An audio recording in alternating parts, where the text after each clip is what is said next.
You're listening to the ESO Network, your station for all things geek.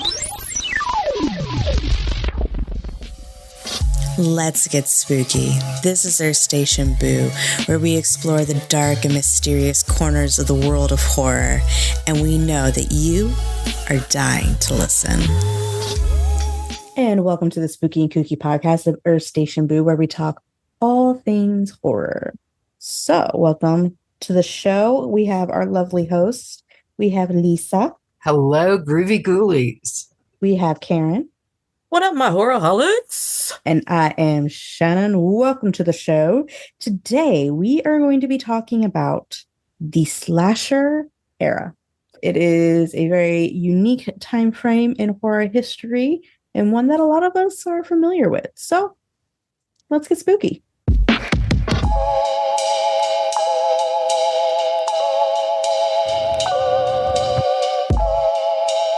Hey Horrorholics, it's Shannon. Earth Station Boo has just launched its brand new merch store.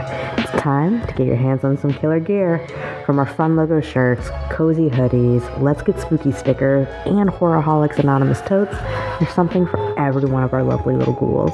We offer our spooky designs on many different types of products to fit your desires. But if you happen to see a missed opportunity, just let us know. And unlike most of Stephen King's adaptations, you know what I'm talking about, you won't be disappointed with the quality of the products. Head over to our link tree in our bio, grab your merch, show off your favorite horror podcast, and most of all, let's get spooky.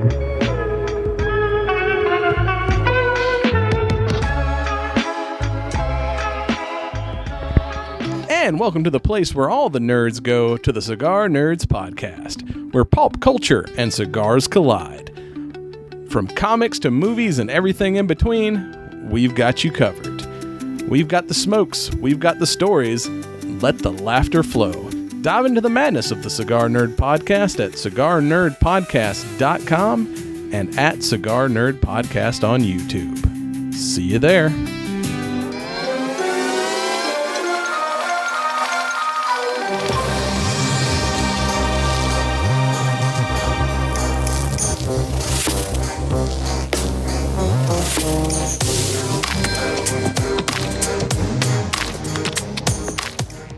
All right, we are talking about the slasher era.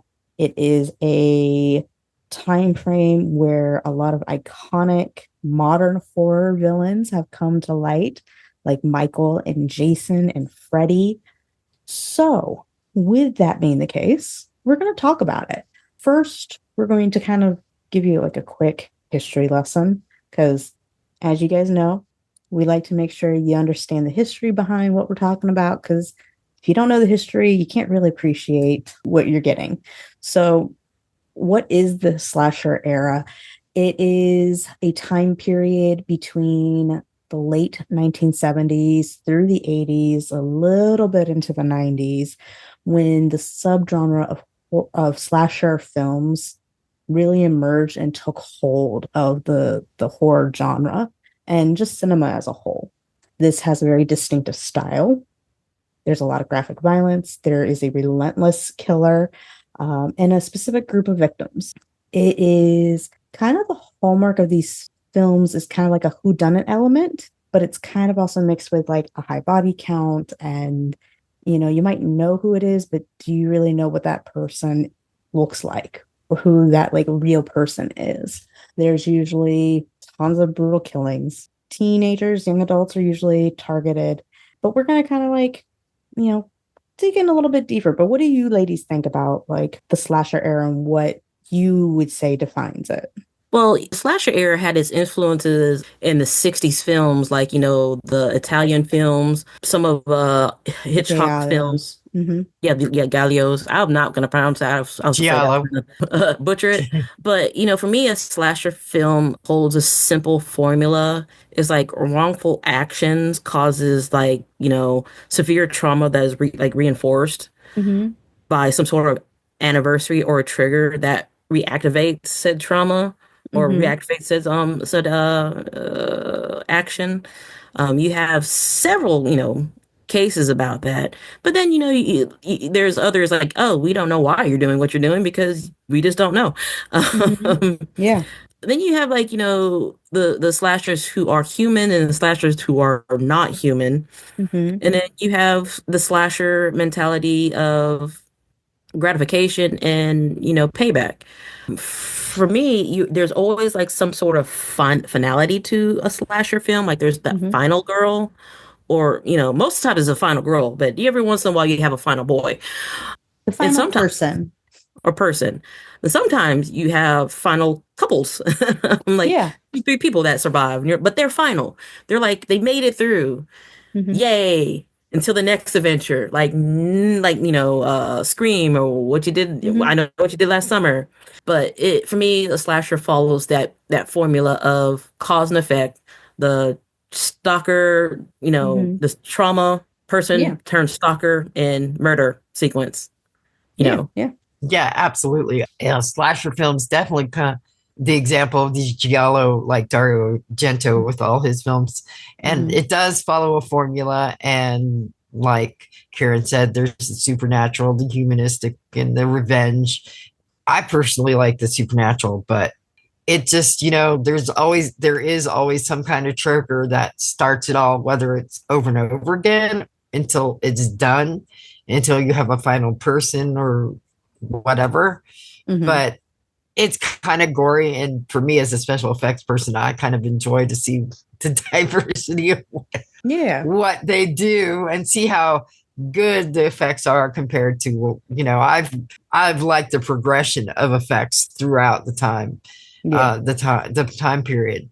But anyway, that's basically my take on slasher films. I like them. There's a cause and consequence, and usually it's a punishment for something that's been done wrong, whether it's supernatural or not supernatural, or just revenge, or just serving some kind of punishment to someone who did something wrong. And some of the other people who aren't involved in it get, well, murdered. Yeah.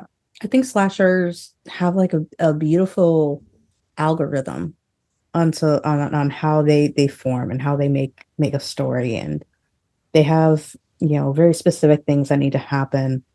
I like how even with like the supernatural ones, so like let's say Freddy Krueger, for example, even though he is more than human, he was human once.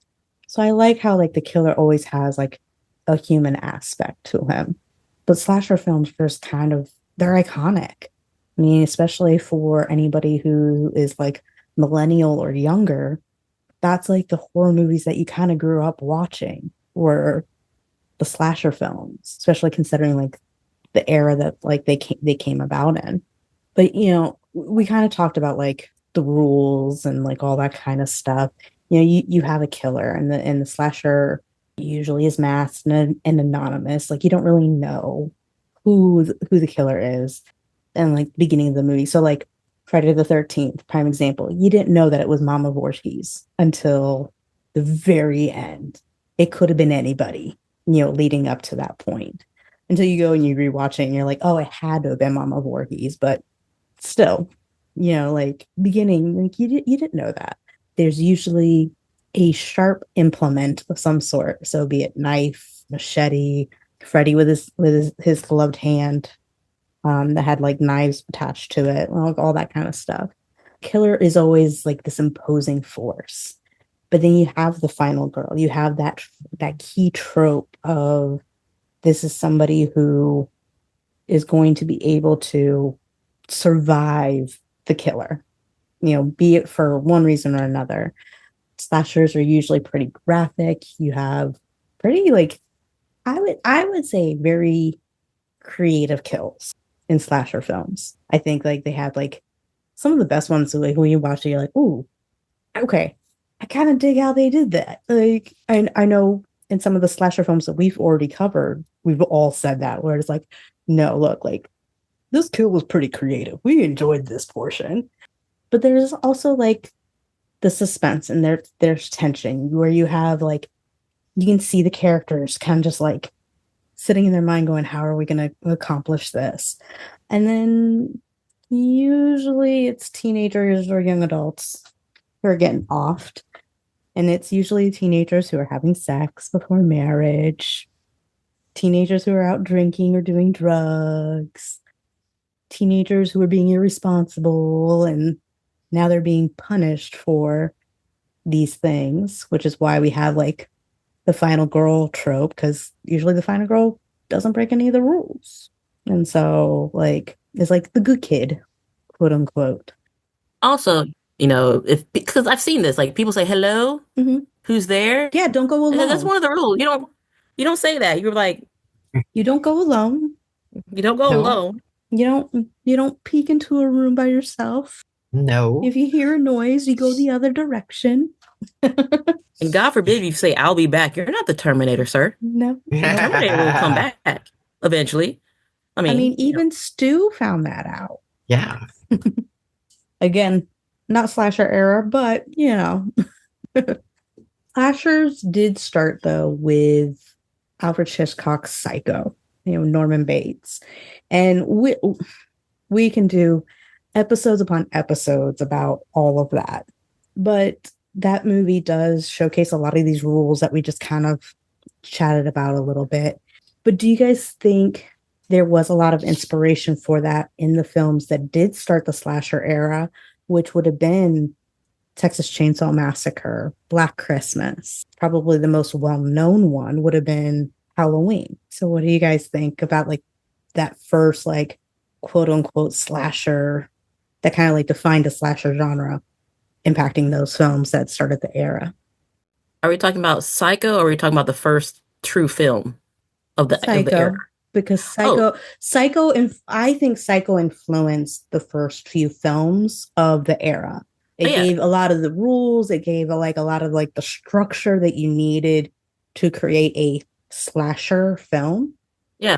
And that's why I'm saying, like, how do you guys see its influence in these films that started the slasher era, which happened, what was that, like 15 years later?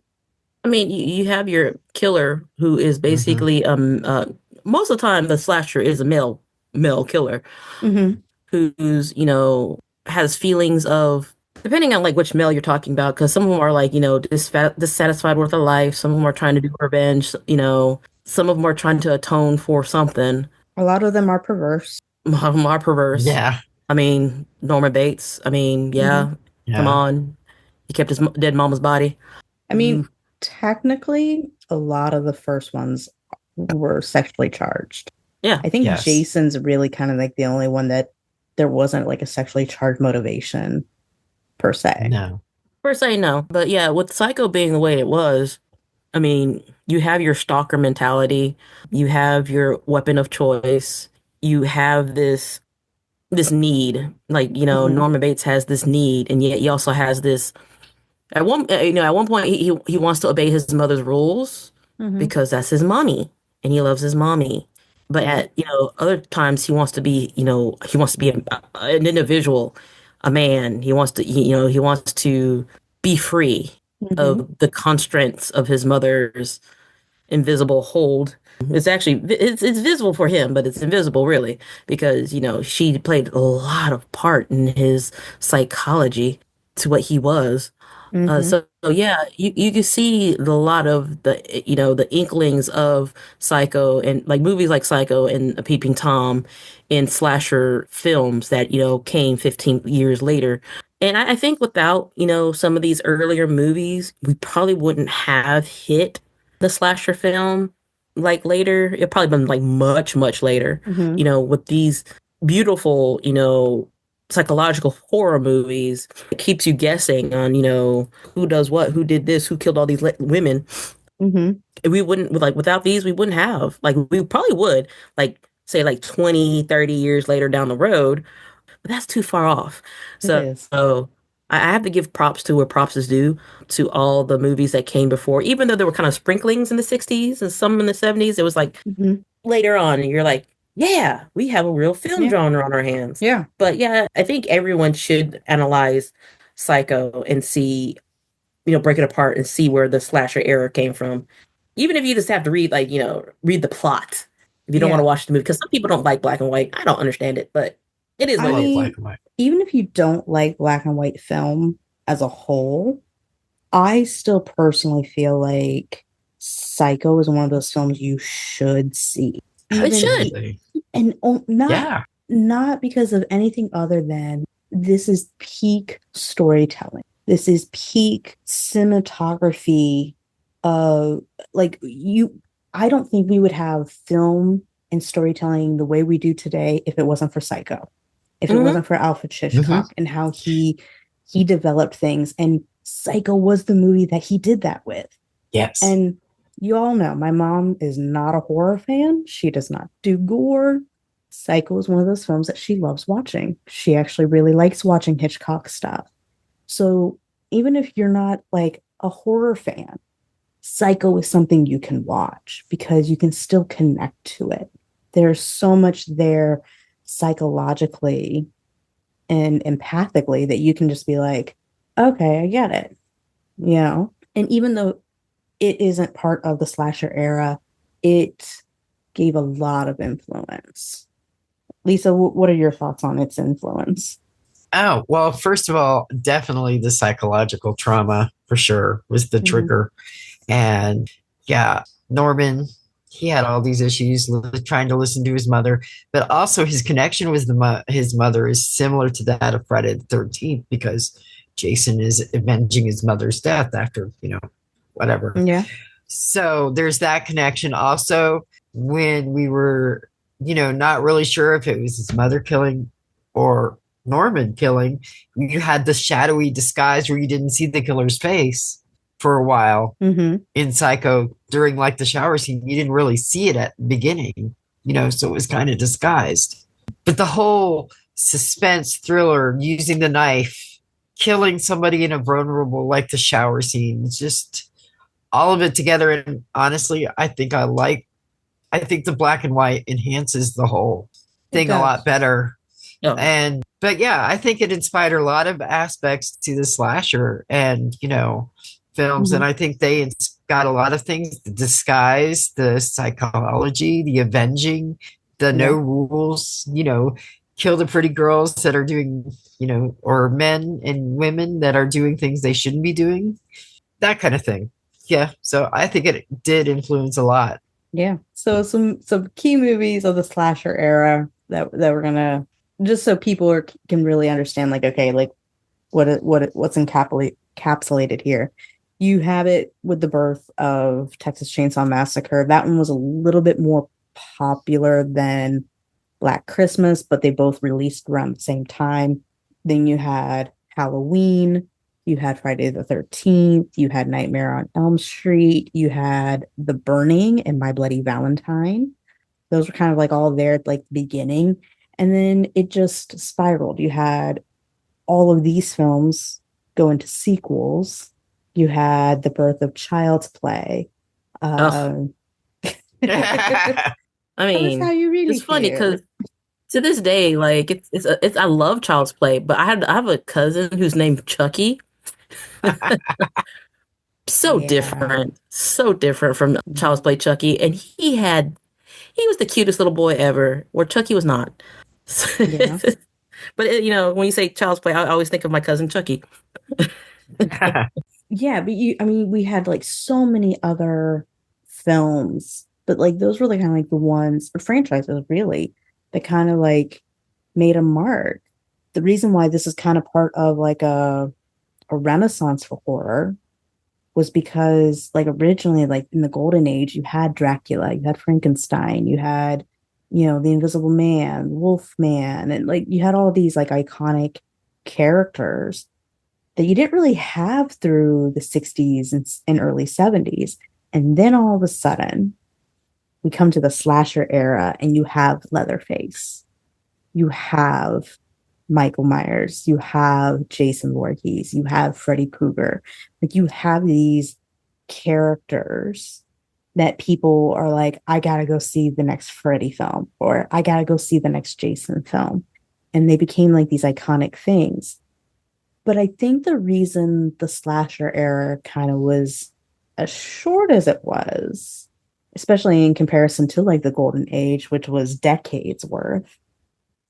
And slasher era is really just like hardcore 80s. It stretched into the 70s and 90s, but it was really just the 80s. I think was because it became too repetitive. That it was same movie, just slightly different characters, different kills, but man, like it's like the formula. same old. Yeah. It's a formula that they use. They rehash it over and over again. Like in Prom Night. Yeah, but then you have films like Silence of the Lambs, who become psychological horror. Yeah. Who make you think outside the box and give you a completely different take that kind of took over and pulled away from the slasher era. And made people go, I want to go see that. I've already seen that one. Like, I want to go see this new thing. But the slasher genre didn't die when the era did. Oh, yeah. I mean, so how do we feel about that? It didn't die when the era did. It got like, I liked some slasher movies. I'm more of Italian slasher movies because they're much more operatic and dramatic. And even though you have a formula, I like them better because but they're still slasher. They're still slasher. I don't know. There's something about it that I guess the Italian cinema just is or something.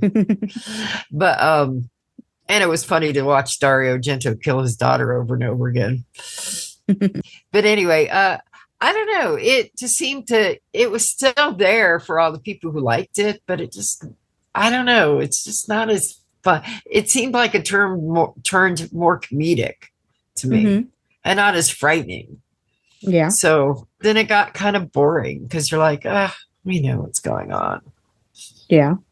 So that's kind of how it didn't really die, but it kind of just dwindled into something more like horror comedy type of thing. I think it evolved. I mean, you have movies like Scream.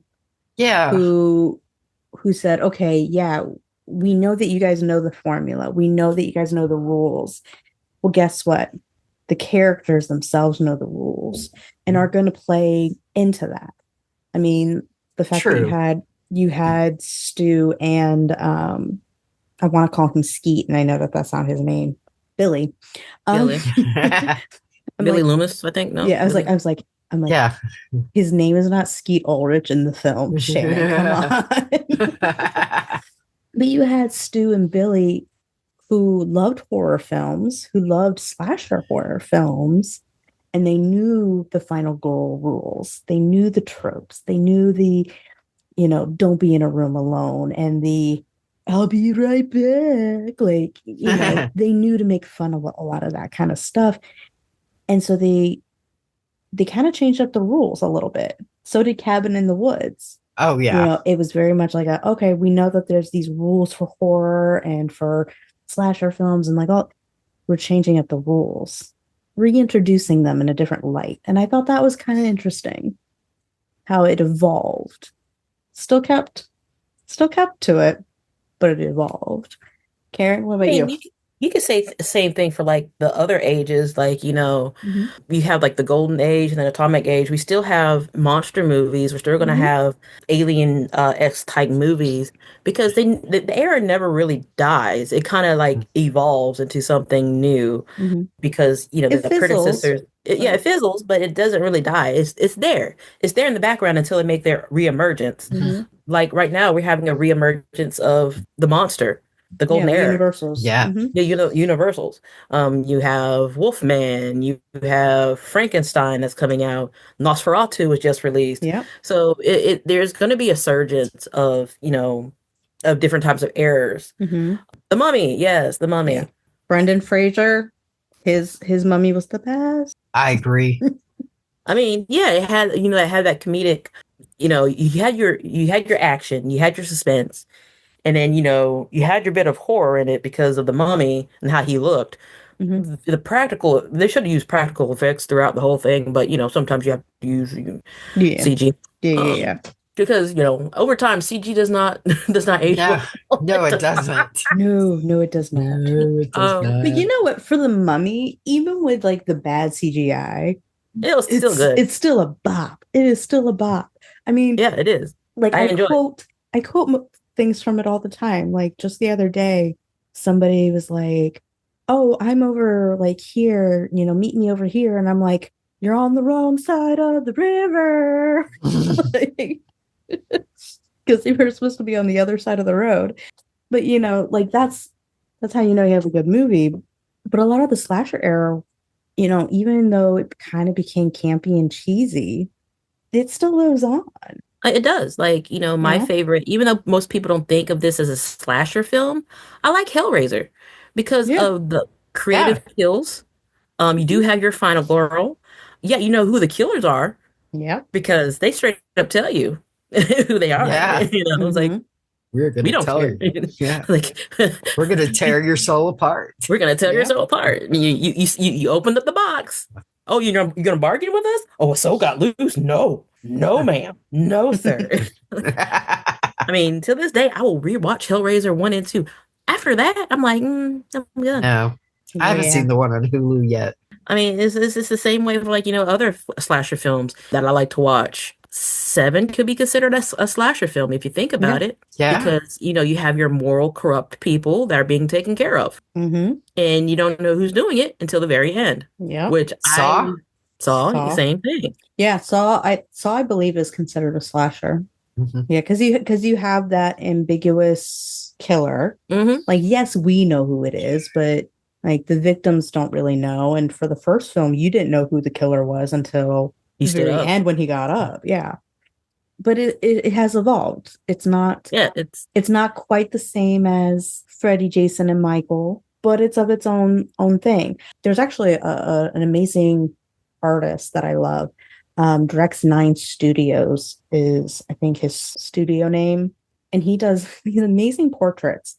And it's a portrait of a character, but the background is some like really funky, like antique wallpaper. And then he's got the person in front of it. And sometimes he even does the shadow boxes. So it looks like it's like almost like a 3D character with like the fun wallpaper behind.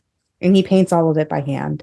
But I have prints from all the different sections, and I bought them because he usually does like a buy 3 get 1 free or something along that line. So I would always buy all my guys in chunks, and I did Dracula, Swamp Thing, Frankenstein, and the Wolfman for like my first 4. Then my next 4 were Leatherface, Michael, Jason, and Freddy, and then my next 4 was Pinhead, Saw, and crap, I can't remember who the other 2 were with that collection. But I got a whole bunch. Like I have a whole, like I could do a whole gallery wall of his stuff, and it's just super cool. I absolutely love it. But it's like, you have your like little chunks of characters now for like all the different eras and everything. But let's get back into slasher era mode. I apologize, our lovely little horrorholics and ghouls. My ADHD is raging today. It is raging. But let's go ahead and just talk about the slasher era. So starting with, the Texas Chainsaw going through into like the early 90s. What do you guys love about this era? And what's your like initial thoughts when you think of this era? The special effects, the kills. I mean, it's amazing because I deal with special effects and I've been in and out of the whole scene of special effects. Mm-hmm. It's fun to see some of my friends do with the special effects. It's fun to see, how much more advanced and better they get or how really bad they get. It's just kind of cool. They just don't try. Yeah. Well, I hate fake blood. Use more real fake blood. You guys can get that sticker on our website. Yes. Use more real fake blood. Anyway, but it's just kind of cool. Like, I got lucky and I got to see Friday the 13th Part 3 in 3D. Yay, Dad. And I think watching the kills in 3D back old school was some of the best kills I ever saw. So That's what I look forward to. I like watching all the blood and guts come out and see how the different kind of kills. Those are my favorite things about the slashers. For me, it's not just the practical effects, but it's also the storytelling and how it keeps my attention. Because some slasher films can be so boring. You're like, when's the next person gonna die? Not for another 30 minutes. I could go do something else. Even though they follow, a formula, it's how they still tell that story. Like Friday the 13th. Oh my God. Like I'm sitting here not thinking like, I'm thinking some random dude killing all these people because, these people are trying to, revitalize the camp. It should have been closed forever. Then come to find out it was Jason Voorhees' mother. Well, crap. When did she come in this? And then, you have movies like Sleepaway Camp. Who's killing all these people? Ricky, what are you doing? Yeah. No. Yeah. It's his cousin Angela. Mm-hmm. So it's the storytelling that holds my attention for me. For me, it's the encompassment of so many things. You have, for some of the films, I'm not going to say all of them, that there are quite a few that don't have this aspect, but quite a few of them have this like amazing storytelling that hits from just at the base level human instinctual portions of everything to these like psychological, you need to sit down with Freud and go over it all type deal. Like you have this massive span of brain everything for the storytelling, but then you just have the simple revenge kill and you get these great effects. And like you were saying, like use more real fake blood. Like yes, use real fake blood because it makes the storytelling better and it makes it more encompassing overall. And then you have just this plethora of so many different things, each villain having its own character deal where you're just like, you want to know everything about just the villain. Oh, yeah. Like forget about like the rest of the cast. Like you just want to know, like, give me the villain's backstory. Tell me everything. Like even Freddy Krueger, like you want to know, like, what did he do as a human that like, and I know Karen doesn't agree that like he was the one who was killing kids, but according to Wes Craven, the creator. I mean, but it's an interesting notion, right? Yeah. Right? Yeah. Because it makes you rethink the whole story. It does. It's not canon, but if Wes Craven lived in my mind, he'd be like, "Oh my God." But like even Freddy, you sit there and you're like, what got him to the point where he was abusing children like this? Like what got him to that point? And then like, how did the parents figure it out? How did the parents like, why did the parents go to, okay, we have to kill this guy instead of like letting the system handle him? Like that's where I'm at, where I'm like, I need to know all the backstory because these characters are so good. These slasher villains are so good that you want to know more. You want the story to keep on going. There's a reason why there's franchises where there's, film upon film upon film upon film. And so franchises. And so, yeah, I think the slasher era kind of showed that like people want more. And when you give them more, you'll reap some benefits from it. So what makes slasher villains like Jason Voorhees and Michael Myers, those silent stalkery types, so appealing in pop culture, despite the fact that they're kind of terrifying, their mask, their weapon, their backstory, the unstoppable presence, that, just truly their fear factor and its evolution over time. Here's the thing. Even in the cell phone age of today, both of them are kind of supernatural. Mm-hmm. Well, Michael Myers used to be supernatural until Rob Zombie got a hold of him. But we won't talk about that right now. What are you talking about? Hold on. In the first movie, he was not supernatural. But he had no soul. He lost his soul in that. Still. At least that's my theory. Anyway, but I think it's because there's a lack of control no matter what you do, and they still keep coming back. And I think that's what makes them so fearful, because you can't really control their death like you want it to. Mm-hmm. They just keep coming back. and they're quiet and they get you when you think, oh, I'm finally rid of them. And then all of a sudden, 10 years later, whatever, how many years later, they're back doing the same thing. And, you know, even in this modern age, that's freaky deaky because just think you've got a Ring camera and all of a sudden there's Michael Myers or Jason at your door breaking it down with an axe or whatever machete or whatever bladed weapon of choice they have. Yeah. So, yeah, that's why they have such a fear, you know, is because no matter what you do, they seem to be unstoppable. And half these people aren't smart enough to figure out what started it all. Yeah. So, well, I mean, also, like, if you were in that situation, would you even know which question to start with? Exactly. Yeah. That's kind of another reason, because you're like, what the fuck, you know? I mean, what makes these characters so iconic is the fact that, you know, yeah, they're relentless. And also, you don't really know their backstory. At least for Michael, you know, in, you know, the original Halloween movie, you don't know his backstory. You don't know why he's killing people. Yeah. Really. You know that he did. And you know that he was did. institutionalized for it. But you don't know exactly why. With Jason, you know why he's killing people. Because, well, number one, he was murdered. Well, he wasn't murdered. He died accidentally because some count capsulars were having sex. And then his mom avenged his death. So now he's avenging her death and also taking, you know, these kids out because of their immoral behavior. But, well, you know, he's kind of doing it for Mommy Dearest. She's like, yeah, he's kind of doing it. Not only he's doing it for himself, but he's also doing it for Mommy Dearest. And so it's the reason behind their killings. And not only the mask. The mask is going to be iconic. I mean, they could wear a sack and they'll be okay. I mean, you have Leatherface with his leather face. I mean, Jason originally was wearing a burlap sack. Yeah, originally a sack. So, you know, you could take that away. It's just you could take away the mask. They'll still be, you know, iconic because of their relenting stalking behavior in their story.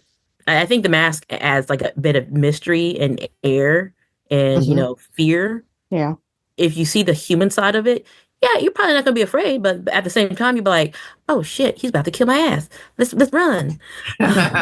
Because now I know what they look like. They're gonna still be determined to kill me because I can tell. I'm like, I want to snitch. You know, that's the determining factor right there. I'm gonna have to kill you because you saw my face. I mean, they're classic characters. You can easily dress up like them for a con or for Halloween costume wise. I think the photo that I use for when we talk about Dragon Con is a picture of a guy dressed as Michael Myers and another guy dressed as Jason Voorhees, who were just standing around chit-chatting at the Marriott. And I was like, hey, can I take a picture of you two talking? Because I think this is hilarious. That you two are how many kill counts did you get this week? Exactly. That, like, honestly, like, that was like the vibe that it gave. It was like, yo, so how was work this week? Did you get the babysitter? High five, my friend. Yeah. Yeah, I got 2 for 1. It's like, oh, she got away? Really? She must have been the final girl. She had to be the final girl. You know. Did she have sex? No. Okay. Talk to the guys. See if one of them can, you know, make some magic happen. You know, like it was absolutely hilarious. Like it was almost like they were like swapping like their cappuccino recipes. Like it was adorable. They're iconic because of that. Like you know them instantly.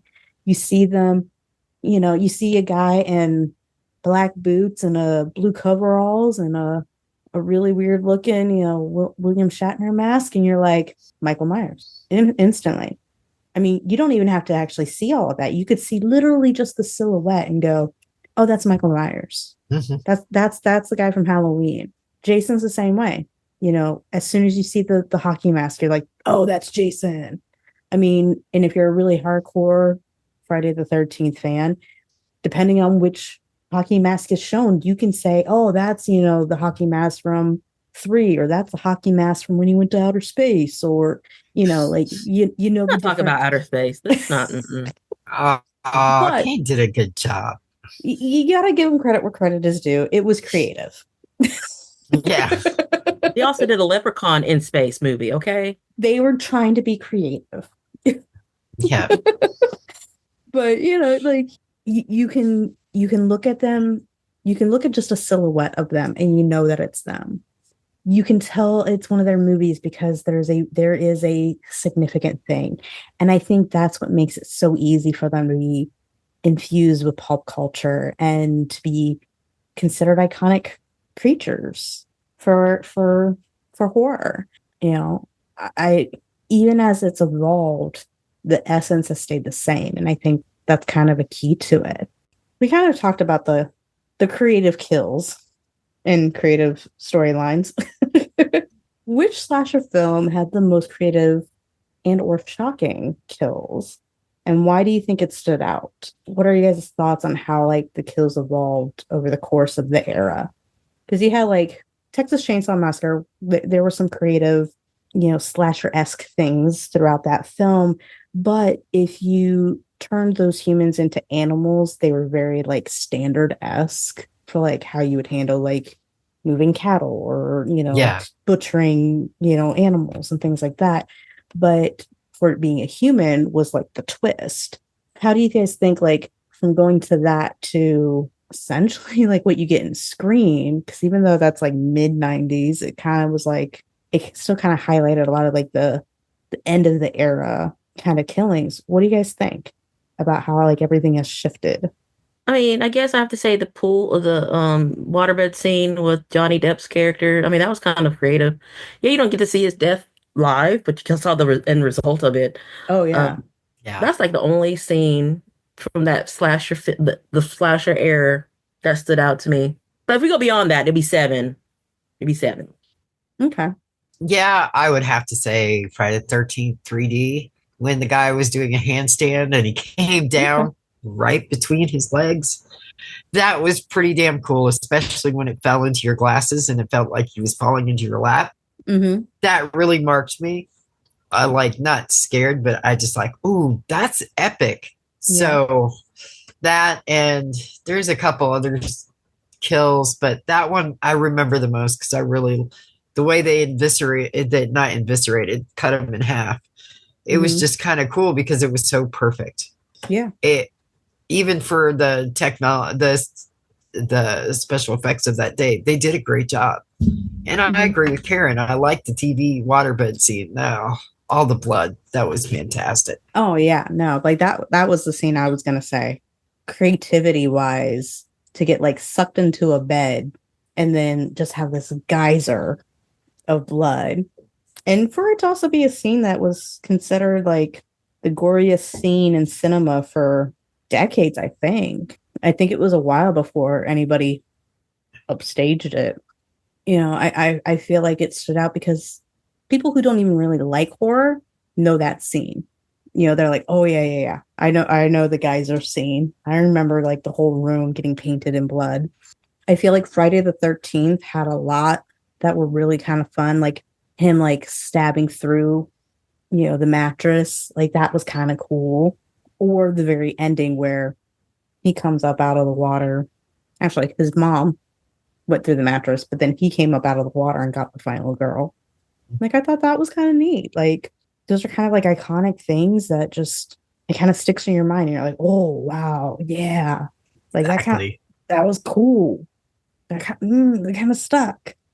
I mean, even Texas Chainsaw, like, putting the girl on the hook. That was cool. That was cool. That was interesting. That like you watch that and you're like, ooh, I can feel that in my back. Yeah. Like actually right now that might actually feel really good. I could use a good back crack like that. But yeah, I think that the 80s kind of, even though it kind of held like the rise and fall of the slasher subgenre, there was just like a lot to it. I know we kind of touched on like the morality portion of it. Slasher films often have that moral undertone and, where bad behavior leads to death thing. Do you guys feel like that's like super intentional in like the storytelling, or do you think it's just a byproduct of storytelling for this type of film? It seems like a byproduct because it's like if you have sex, you get killed. If you're being a good person, you get killed. Because there was like some movies where the good person gets killed, and you're like, Yeah. but they didn't do anything. Mm-hmm. So for me, it's like a byproduct because you have to think of all the other unnecessary kills that they had, and they're good people. Yeah. But the I people mean, focus on the bad things. like we talked about it with Sleepaway Camp, where we were like, why did that girl who was hitchhiking to become a cook get killed? Like she wasn't even on the property yet. And she was sliced and diced. So yeah. Yeah, I definitely think it's a byproduct. I there are a lot of there are innocents that get killed that you're like, what? Why'd she get killed? What'd she do? I think maybe it was supposed to be a morality thing at first, and it's like, oh no, let's just kill all these people. Mm-hmm. So it's kind of just part of the genre now. Yeah, I agree with you on I think it started off as intentional. I mean, we did a review on Texas Chainsaw, and we even said like almost everybody who died kind of deserved it. They were all kind of assholes.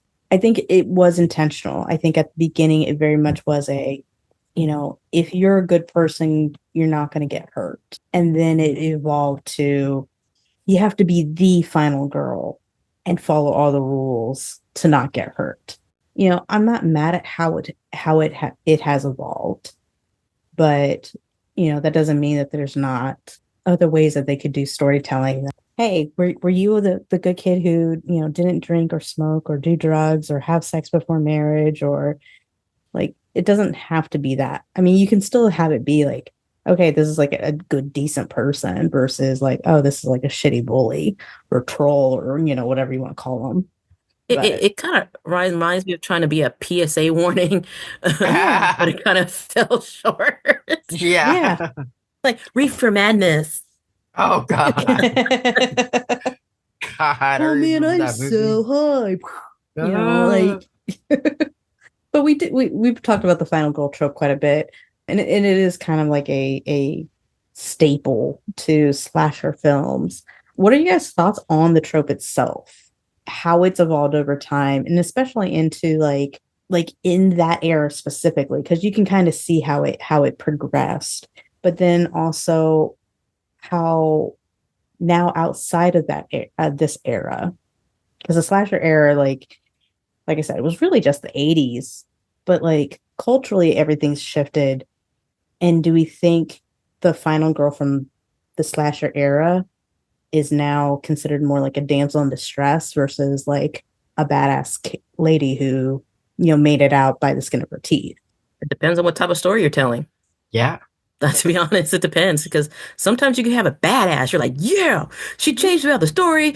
She was this meek, mild little person. Now she came out by the skin of her teeth, and it changed her forever. And then you can have that one that became so badass. It was badass in the beginning, and then she became damsel in distress. And you're like, what happened? Mm-hmm. What happened? Were you scared? Were you afraid?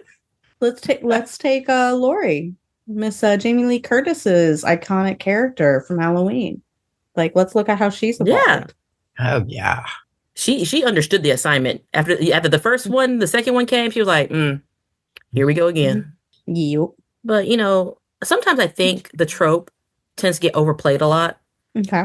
Because you're like, I want something different.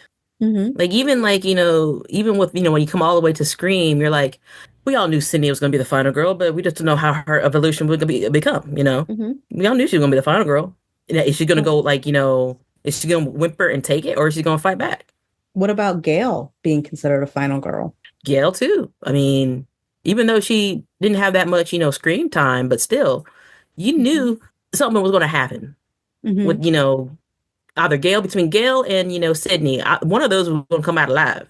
Mm-hmm. But for both of them to come out alive, you're like, okay, yeah, okay. Especially with how Scream had 2 killers, yeah, and not just one. I was just happy that Dewey came out of it alive. Okay, I was like, yeah, but not for long. Let's not talk about that. Hey, I also didn't like the fact that Randy got killed. Like, how can you kill off your narrator? I felt like he's the narrator. You always keep your narrator, because even with a video game, what was that? Diablo 2. Come, stay a while. Listen to my story. That's your storyteller. You keep that storyteller alive.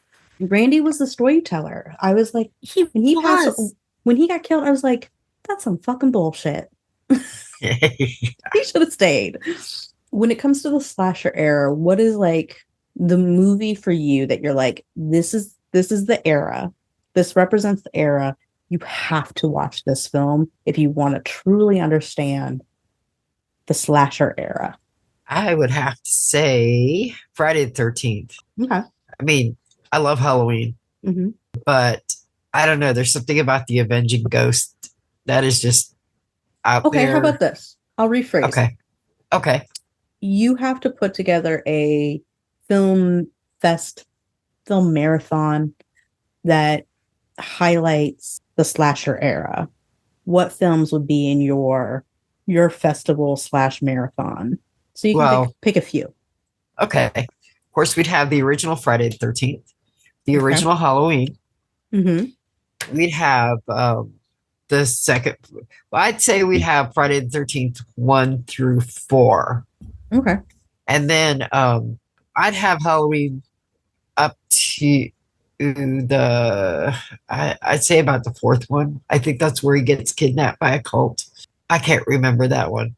Or Halloween 1 and 2. I don't know. I just like the whole essence of the boogeyman factor with him. If I was going to do that, I'd use those two. And then to top it off, we'd have Nightmare Before Elm Street and 1 and I'd say 3. I don't really like 2 as much. I think it's I don't know. It didn't jive with me as much. And who can't not like Dream Warriors? It's got a great soundtrack too. So True. So that would be what I would present. Okay. I mean, for classic slasher 80s films. Yeah. Karen, what about you? Okay, so I know this is not part of the 80s film, but I'm going to have to put it in there because it started it all off. I have to start with Psycho. I'm sorry, I have to start with Psycho. And then, I'm all about the education. Brunch with Alfred. Then, you have some classics with Jamie Lee Curtis, like Halloween, Prom Night, and Terror Train. Oh God, Terror Train. If you're gonna do if you're gonna do like the whole Final Girl trope, just go ahead and put some Jamie Lee Curtis movies in there. Like, this is a Final Girl. Damn, I was gonna say those 3 are definitely on my list as well. And then you have to like go a little bit outside the box. I know everyone likes to say Friday the 13th, Nightmare on Elm Street, but I'm more of the person that goes to Black Christmas, April Fool's Day that came out in 1986, because that was actually a pretty good movie. We need to do something about that one. There was another movie. We'll add it to the list. There's Bloody Birthday. And then you have Maniac. Oh yeah. So I would like to do I'll probably do like the out of the box stuff. Because everyone would just, it's like, oh, she's doing a movie festival. She's just going to replay the same movies. No, I'm going to go outside. I want to show you some more. Okay. Yeah. Talk about the Mangler, the Maniac. Talk about Pieces. I want you to enjoy all of these lesser known. Baker, Nightmare Maker. Yeah. Actually, Deadly Night, Silent Night, Deadly Night. Yeah. Actually, to add, I would probably add some Argento in there, like Suspiria, the original one, and Opera, and a couple other ones of his, because those pretty much are slasher films, like The Bird with the Crystal Plumage. Get some Italian in there. Student Bodies. Oh God, horse had bookends. I tried to watch that movie. I tried. It's bad. I tried. It was like trying to be it was a parody, but it was a parody. I knew it was a parody, but it tried too hard. It just tried too hard. I mean, you even have like movies like Slumber Party Massacre. Oh yeah. Yeah. And love Slumber Party Massacre. Yeah. Alone in the Dark. I feel like there was like another one that I was like, oh, this is a really good one. I have to remember to say it. And then I didn't bring my notes with me. And there was this like other one I wanted to put in there. It was like a high school horror movie. It was supposed to be American horror movie, but they filmed it in Britain. Describe something. I might know what it is. This young man, he's a nerd, he gets picked on, and an accident happens in the lab and he gets severely burned. And then they have like the high school reunion 20 years Oh, later. oh yeah, I know what you're talking about. Oh. Something brain, where he like gets burned in the acid thing, and then Yeah. Yeah. I know what you're talking about. I remember seeing that. Now I'm gonna have to look it up. But Yeah, yeah, yeah, continue. I know what you're talking about. I'll add it to the list. Yes, Twisted actually- Brain. Yeah. There is a movie, Twisted Brain. I don't know if it's that one. Mm. But you do also have some of the Psycho sequels. Like you have Psycho 2 that came out in 83. So you can get a little bit more the Hitchcock vibes. All right. Let's kind of wrap up our conversation. And we'll rate the era. Normally we rate like a specific movie or a bunch of different movies or whatever, but we'll rate the era in skulls. Obviously 1 through 5. And kind of give our final thoughts. But like, if you could survive one of the many slasher movies of this era, which one would you choose and what would be your strategy? Lisa, you want to start us off? Yeah, I was to survive one of these slasher films in this era. I would probably do Friday the 13th.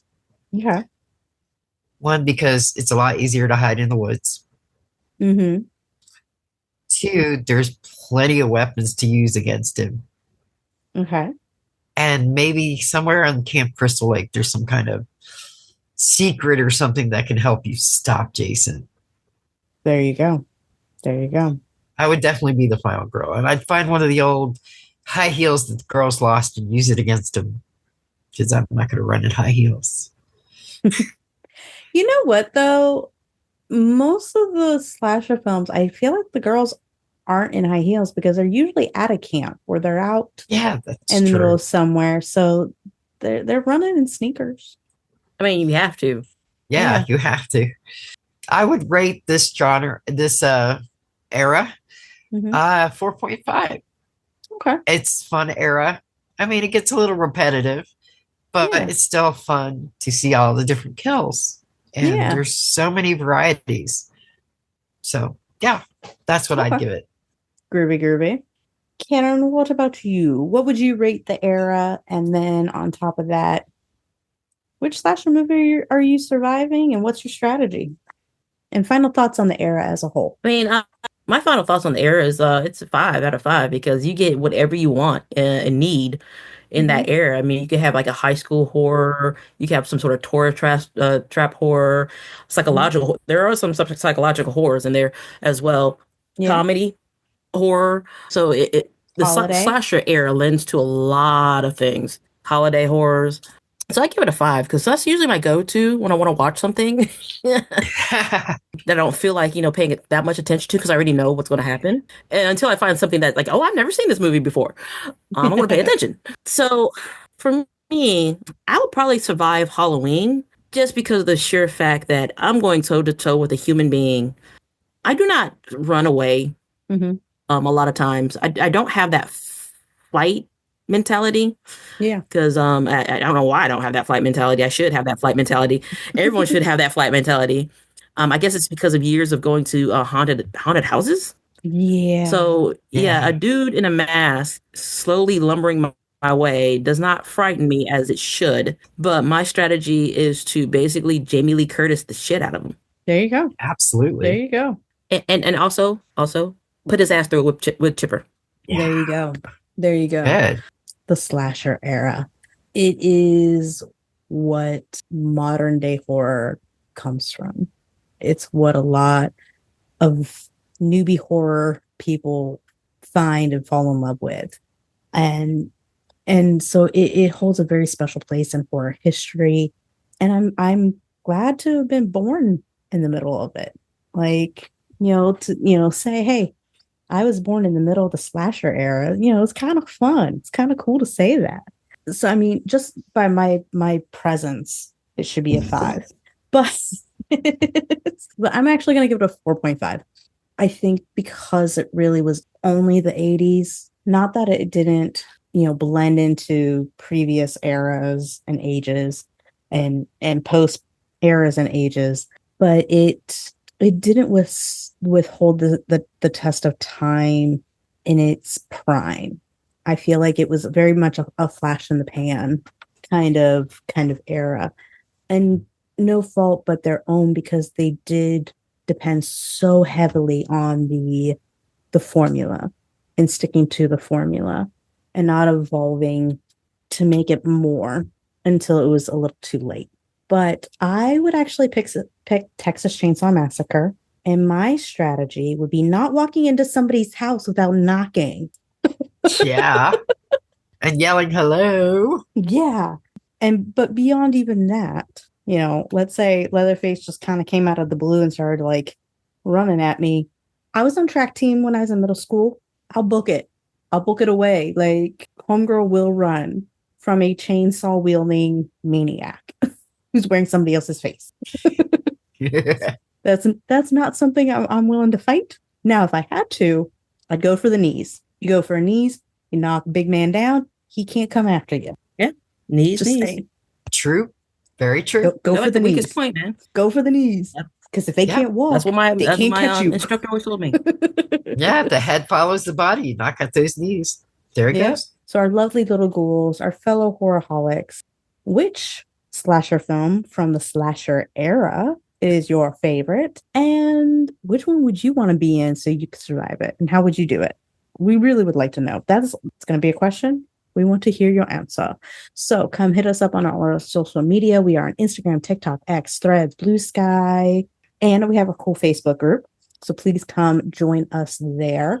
And then you can also subscribe and rate us wherever you listen to podcasts, including Apple, Google, Spotify, and of course, the U of Tube. So please come and join us. Chit chat, leave comments. We talk back. I promise we do. And so, ladies, where can they find you? Lisa? You can find me on Instagram, Facebook, and Threads right now. Groovy. Karen, where can they find you? Facebook, Instagram, Threads, X, formerly known as Twitter, TikTok, and Reddit. Groovy. I am Shannon. You can find me on all the things at Spilled Tea Wine Media Mind. And before we go, like always, we want to send our massive appreciation to you, our lovely listeners. Without horrorholics like y'all, we wouldn't be able to do what we do. And we really do appreciate all your love and support. So stay spooky, our lovely little ghouls. And this has been the Spooky and Kooky podcast of Earth Station Boo.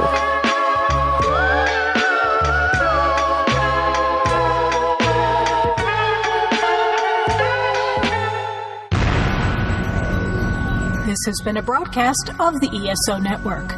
Be part of the crew and help support our shows by donating to our ESO Patreon or by shopping at the TeePublic store, which can all be found at www.esonetwork.com. The ESO Network, your station for all things geek.